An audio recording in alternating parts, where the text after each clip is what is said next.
April 23 அன்றைக்கு ஒவ்வொரு வாக்குச்சாவடிகளும் காட்டணும், நிரூபிக்கணும்.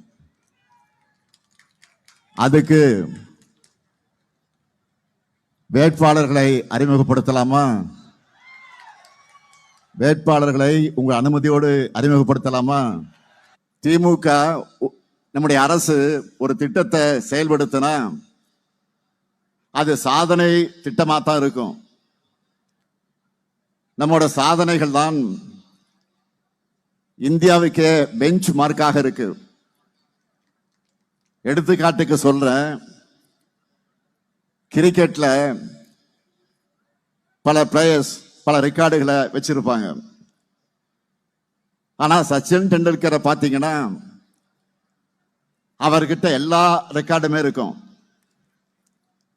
அரசியல் அப்படிப்பட்ட முறியடிக்க முடியாத எல்லா ரெக்கார்டும் நம்ம திமுக தான் செஞ்சிருக்கு என்பதை பெருமையோடு சொல்றேன்.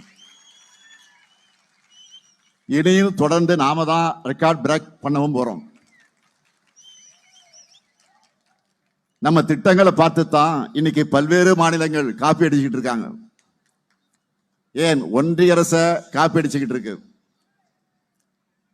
மக்களுக்கான முன்னோடி திட்டங்களை செயல்படுத்துறதுல திமுக தான் ஓஜி, ஒரிஜினல். இந்த ஸ்டாலினோட அப்படிப்பட்ட திட்டங்களை சொல்லட்டா, இங்க ஏராளமான மகளிர் வந்திருக்கீங்க. என் சகோதரிகள், இங்க இருக்கக்கூடிய சகோதரிகிட்ட கேட்கிறேன், மாதந்தோறும் 15ஆம் தேதி உங்க அக்கௌண்ட்டுக்கு இந்த அண்ணன் கொடுக்கிற 1000 ரூபாய் உரிமை தொகை வருதா?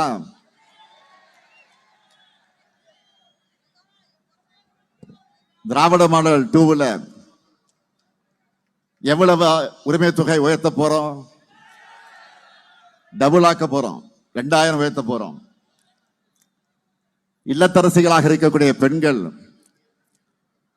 தங்களோட அன்றாட செலவுகளுக்கு கூட மற்றவர்களை சார்ந்திருக்க வேண்டிய நிலை இருந்துச்சு. அதை உரிமை தொகையால உடைச்சிருக்கோம்.